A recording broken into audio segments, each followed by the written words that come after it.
अस्सलाम वालेकुम। आज इस वीडियो में देखेंगे एक बेलर का सिस्टम, जिसके अंदर हम सबसे पहले आते हैं मास्टर के अंदर। वहाँ पे आता है चार्ट अकाउंट लेवल 1, लेवल 2 और चार्ट अकाउंट लेवल 3। सबसे पहले हम चार्ट अकाउंट लेवल 1 को खोलेंगे। इसको अगर हम फुल व्यू करते हैं तो हमारे पास यहाँ पर चार्ट अकाउंट बना रहा है, जैसे हमारे पास एरियाज बने हुए हैं। एरियाज से मुराद होते हैं हमारे स्टेशन। तो ये एक स्टेशन है 11, दूसरा स्टेशन है 12, तीसरा स्टेशन है बुरे वाला 13, ठीक है। इसी तरीके से हमारे पास ये डिफरेंट स्टेशन बने हुए हैं और हमारे पास जो हेड ऑफिस का स्टेशन है वो हमारा 45 में बना हुआ है। बाकी ये सारे हमारे 11 से लेके यहाँ 26 तक भी स्टेशन बने हुए हैं। 26 से आगे भी हम सारे अपने स्टेशन इसके अंदर बना सकते हैं। तो यही जो स्टेशन होते हैं इनको हम आगे जब फर्दर आगे एक्सपेंड करेंगे तो चार्ट अकाउंट लेवल 2 में आएंगे। और यहाँ पर अगर फुल व्यू करते हैं तो जैसे ये 11 था तो 11 एक स्टेशन का नंबर था, तो 11 नंबर के आगे हमने 30 कोड लगाया है, जो कि उसका परचेजिंग का कोड होगा रॉ मटेरियल का। 31 सप्लायर्स का कोड हो जाता है पेबल्स का, जिसमें उसके पेबल्स बनेंगे। 32 उसके जो भी कॉन्ट्रैक्टर्स होंगे उनके पेबल्स बन जाएंगे। इसी तरीके से 33 अलग से पेबल्स हैं। अगर हम कस्टमर्स की बात करते हैं तो कस्टमर्स हम 45 में भी बना सकते हैं, हम 35 में भी बना सकते हैं। मोस्टली हम 35 में बनाते हैं। यहाँ पर हम अगर 45 में भी बना लें तो कोई इशू नहीं है। 45 में मोस्टली आता है कैश बुक, यानी कि कैश और बैंक के अकाउंट, और 50 में आती है सेल्स और 55 में आती हैं एक्सपेंसेस। और अगर उसके अलावा कोई अकाउंट बनाना हो अदर सप्लायर्स या कोई भी सैलरीज वगैरह का, तो एक्सपेंसेस में ही 56 नंबर पे एक और ग्रुप ऐड किया गया है।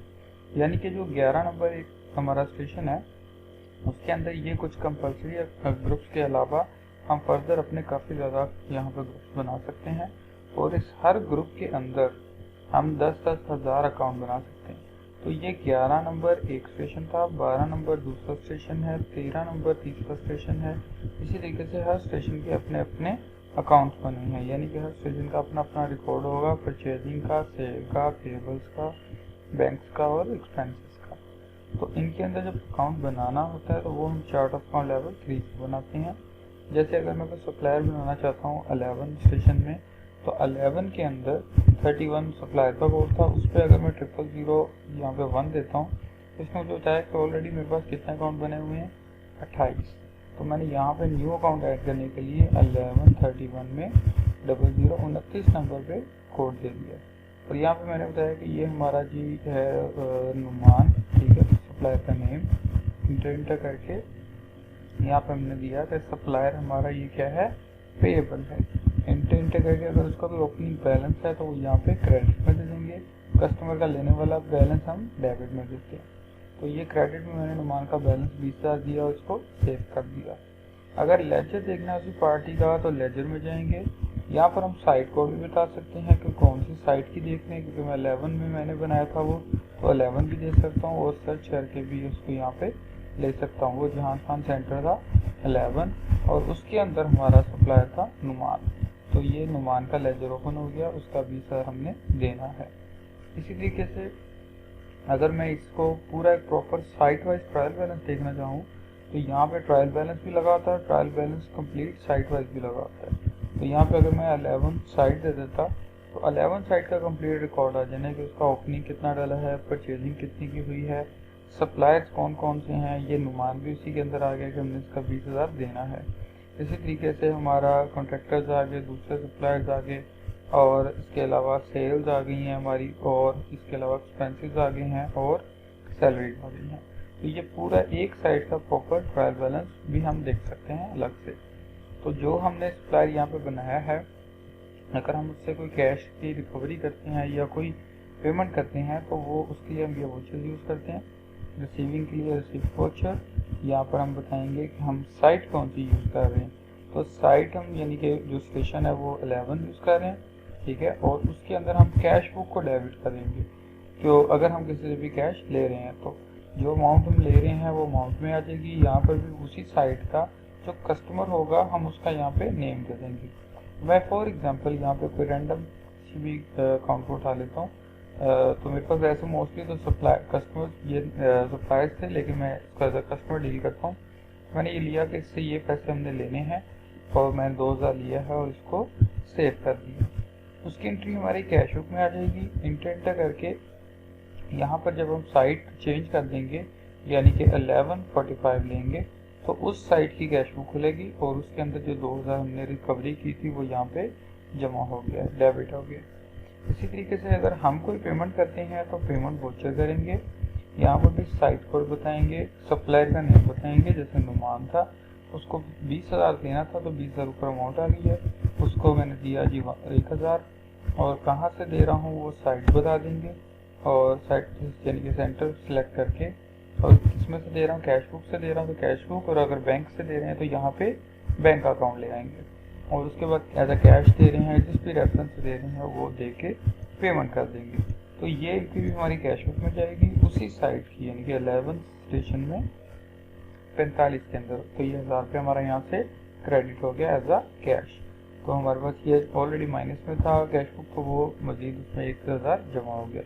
ऐसे ही बैंक वोचर बनेगा। बैंक के लिए भी सेम, हम डेबिट करेंगे पार्टी को और क्रेडिट करेंगे बैंक को अगर हम पेमेंट आउट कर रहे हैं। अगर इन कर रहे हैं तो हमारा बैंक डेबिट हो जाएगा और कस्टमर या जो भी जिस अकाउंट है जिससे पेमेंट आ रही है वो क्रेडिट हो जाएगा। तो वोचर्स के बाद मेन चीज़ वापस आते हैं मास्टर के अंदर। यहाँ पर हमारे पास जो हमारा चार्ट ऑफ अकाउंट है इसी के अंदर ही हमारे कस्टमर्स भी बनेंगे, हमारे एक्सपेंसेस भी बनेंगे। उनका जो चार्ट ऑफ अकाउंट का ग्रुप है वो चेंज होता जाएगा, जो कि चार्ट ऑफ अकाउंट लेवल 2 में हमने चेक किया था।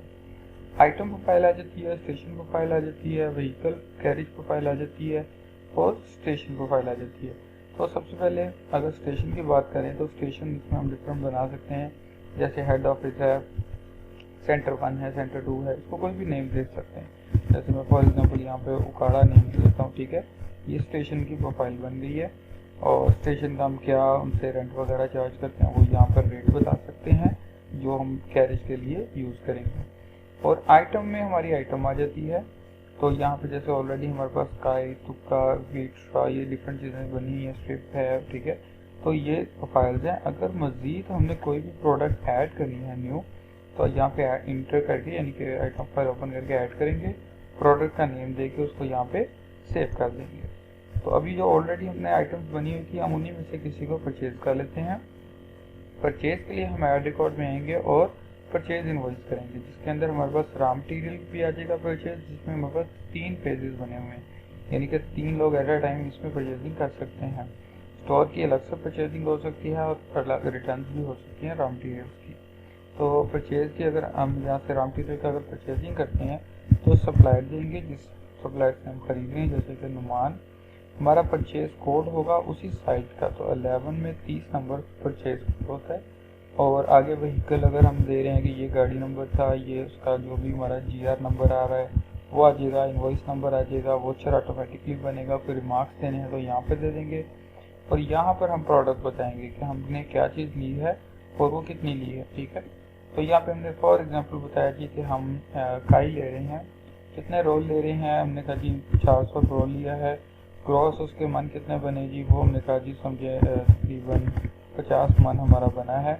और अगर उसमें कोई डिडक्शन है तो वो डिडक्शन निकाल देंगे। ये हमारा रेट आ गया, वेट आ गया उसका टोटल। और अगर हम कहते हैं 200 पे या 2000 पे मन के हिसाब से ले रहे हैं तो हमारा ये टोटल वेट बन गया 1 लाख। और इसको यहाँ पे हमने एंटर करके सेव किया है तो ये ऑटोमेटिकली हमारे पास यहाँ पे एंट्री सेव हो गई है। अब एंट्री गई कहाँ पे है, stock report, stock in hand में आएंगे। तो यहाँ पे जब ओपन करेंगे तो ये इकाई हमारी यहाँ पे आके वेट के अंदर यहाँ पे सेव हो गई है। इस एंट्री को सेव करने के बाद हमने देखा कि हम उसी पार्टी का लेजर लेंगे साइट में नुमान का, तो उसके लेजर में भी वो एंट्री आ गई कि हमने उससे 1 लाख की ये चीज़ काई खरीदी है। अब हमने उसका 19,000 नहीं, 1,19,000 देना है। तो ये चीज़ें करने के बाद हम परचेजिंग के बाद आ जाते हैं उसकी प्रोडक्शन साइड पे।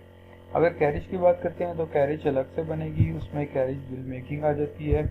कस्टमर यानी कि जिस भी कस्टमर को हम सेल कर रहे हैं उसका नेम आ जाता है। व्हीकल आ जाती है, जो भी व्हीकल हमारी बनी होती है, जैसे मेरे पास यहाँ पे डिफरेंट व्हीकल्स वगैरह बनी हुई हैं, ठीक है। अगर नज़दीक कोई नहीं भी हम उसको बना भी सकते हैं। और 50 का हमारा कोड होता है व्हीकल का, उसके अंदर हम व्हीकल बनाएंगे।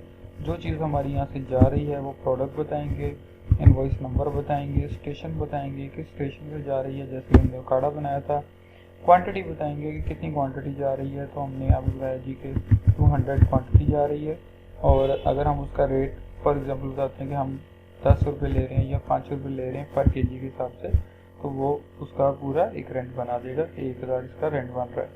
इंटर करके इसको हम यहाँ पे सेव कर देंगे, तो ये ऑटोमेटिकली व्हीकल की इनकम में क्रेडिट हो जाएगा और पार्टी को डेबिट हो जाएगा। तो ये जो अब्बास था, तो इसके लेजर में अगर हम वही चेक करेंगे तो यहाँ पे अब्बास का मैंने लेजर लिया, तो यहाँ पे उसका जो 1000 है इसको डेबिट हो गया और उस गाड़ी की इनकम को क्रेडिट हो गया।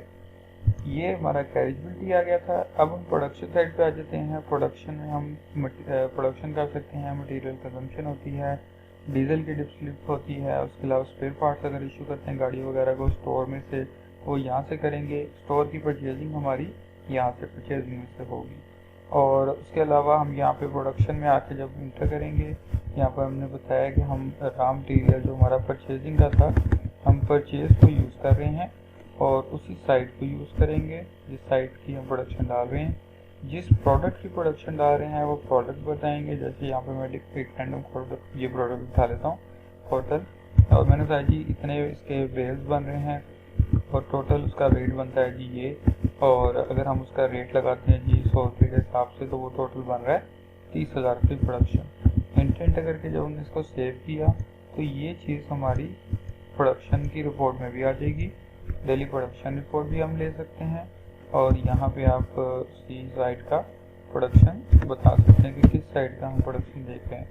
तो यहाँ पे मैंने सर्च किया, इसको मैंने इंटर किया, जे नेम लिया, या हम रॉ मटेरियल का डायरेक्टली कोड भी दे सकते हैं, जैसे कि 11-13-001 था।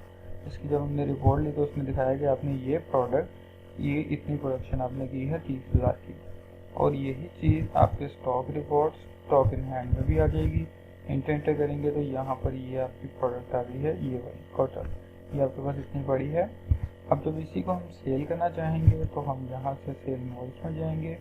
उसके अलावा यहाँ पे सेल इनवॉइस के अंदर हमारे पास लोकल सेल भी आ जाती है, एक्सपोर्ट सेल भी आ जाती है और ट्रेड भी आ जाती है। और ओल्ड स्टॉक के अगर सेल करना चाहें तो ओल्ड स्टॉक का भी अलग से स्टॉक आएगा और अलग से उसकी सेल होगी। तो सेल इनवॉइस में आके हमने यहाँ पे लोकल सेल लिया, इसमें भी 3 फेजेस हैं और एक्सपोर्ट के अंदर भी 3 फेज हैं, यानी कि आप एट अ टाइम 3 लोग इस पर वर्किंग कर सकते हैं। यहाँ पर कस्टमर का कोड देंगे जिस भी कस्टमर को हम सेल कर रहे हैं, नीचे सेल कोड आएगा उसी साइट का यानी कि उसी स्टेशन का। तो यहाँ पे हमने 11 का 50 कोड लिया, उसमें हमारा जो भी कंटेनर नंबर वगैरह होगा वो दे सकते हैं, व्हीकल नंबर देंगे, इनवॉइस ऑटो बनेगी, वोचर भी ऑटो बनेगा और आइटम में हम वो प्रोडक्ट बता देंगे जो कि हम सेल कर रहे हैं। अब हमारे पास ये कितनी पड़ी है 300, आगे हम कितने बंडल सेल कर रहे हैं वो बंडल बताएंगे, किस स्टेशन से वो जा रहे हैं वो स्टेशन का नेम आ जाता है। जैसे ये सारे हमारे डिफरेंट स्टेशन बने हुए हैं जो कि मास्टर के अंदर स्टेशन प्रोफाइल में बनते हैं। टोटल वेट कितना है वो वेट आ जाएगा और उसके अलावा कोई अगर डिडक्शन है तो डिडक्शन हो जाएगी। किस रेट में हम सेल कर रहे हैं वो रेट दे देंगे, टोटल अमाउंट आ जाएगी। अगर कोई फ्रेट है तो यहाँ पर फ्रेट डाल देंगे और अगर कोई जीएसटी अमाउंट है तो जीएसटी अमाउंट डाल देंगे। 3 लाख की इसकी सेल हो रही है, उस पर अगर कोई चार्जेस वगैरह हम ले रहे हैं फिट के हिसाब से तो वो बता देंगे, वो टोटल अमाउंट बन जाएगी और वो जिस कॉन्ट्रैक्टर के नाम पे डालनी है उसी कॉन्ट्रैक्टर के नाम पे हम यहाँ पे उसको क्रेडिट कर देंगे।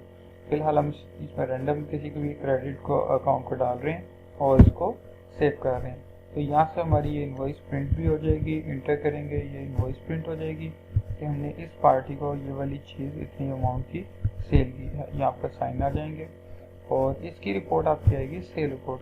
सेल में local sale, daily sale, month wise, item wise हर तरह की यहाँ पे रिपोर्ट है। तो हम एग्जैक्ट जब उस दिन की रिपोर्ट देखने जाएंगे तो डेट देंगे एग्जैक्ट और इंटर करके ओके कर देंगे, तो उस दिन की एग्जैक्ट सेल आ जाएगी कि इस कस्टमर को ये प्रोडक्ट इतनी सेल की है इतनी अमाउंट की, और यही अमाउंट उस कस्टमर के लेजर में भी चली जाएगी। तो इस तरीके से हमारे पास यहाँ पर सेल्स हो गई, परचेजिंग हो गई, वोचर्स हैं, एडिटिंग वोचर्स हैं, उसके अलावा ग्रुप वोचर्स हैं, चेक प्रिंटिंग लगी हुई है हमारे पास, और इसके अलावा हमारे जो रिपोर्ट्स में आ जाते हैं तो फाइनेंशियल रिपोर्ट में लेजर है, लेजर डिटेल है, कैश बुक है, ट्रायल बैलेंसेस में आ जाते हैं तो ट्रायल बैलेंस साइट वाइज है, ओवरऑल ट्रायल बैलेंस है, प्रॉपर बैलेंस शीट है, पूरे बिजनेस की जो भी डिटेल होती है उसकी यहाँ पे डिटेल आ जाती है। तो यहाँ पे प्रॉपर पूरी हेड ऑफिस की डिटेल आ रही है। अगर हम साइट वाइज हर डिटेल यानी कि देख सकते हैं स्टेशन वाइज। रॉ मटेरियल की परचेजिंग आ जाती है, रॉ मटेरियल अलग से परचेजिंग है। उसके अलावा अगर कोई स्टोर की परचेजिंग है उसकी अलग से आ जाएगी। अगर कोई ट्रेड की चीज़ों की परचेजिंग है तो उसकी अलग से रिपोर्ट्स आएंगी। सेल्स की भी हमारे पास sale, local sale, export sale, trade sale और कंटेन को जो भी हमारा कॉन्ट्रैक्टर सेल्स है उनकी अलग अलग रिपोर्ट्स आएंगी। प्रोडक्शन की रिपोर्ट है, कैरेज की रिपोर्ट है और उसके अलावा स्टॉक की रिपोर्ट्स हैं, व्हीकल के स्टॉक की रिपोर्ट्स हैं, ओल्ड स्टॉक की अलग से रिपोर्ट्स। तो हर तरह की रिपोर्ट्स के अंदर हमारे पास लगी हुई है। यूटिलिटी में हमारे पास बैकअप आ जाता है और इसके अलावा यूज़र राइट्स आ जाते हैं। हम अपनी मर्जी से यूज़र्स को जो भी राइट्स देना चाहें वो दे सकते हैं। जो चीज़ हमने सेल की थी वो automatically stock report stock in hand में से कम भी होगी। तो जो यहाँ पर हमने चीज़ ये रखी, जैसे ये हमने बनाई प्रोडक्शन में कम थी और मैंने सेल ज़्यादा कर दिया तो वो उसको ऑटोमेटिकली माइनस में ले गया। जब प्रोडक्शन डालेंगे तो ऑटोमेटिकली ये वापस स्टॉक प्लस में हो जाएगा। तो हर आइटम का अपना अपना प्रॉपर स्टॉक आ जाएगा, प्रॉपर रिपोर्ट्स आएंगी और इसके अलावा ये हमारे पास सारा रिकॉर्ड आ जाता है। हर साइट का अलग अलग प्रॉफिट एंड लॉस भी निकाल सकते हैं। कोई भी क्वेश्चन हो आपको सॉफ्टवेयर के रिलेटेड तो आप दिए गए नंबर पर रब्ता कर सकते हैं। शुक्रिया।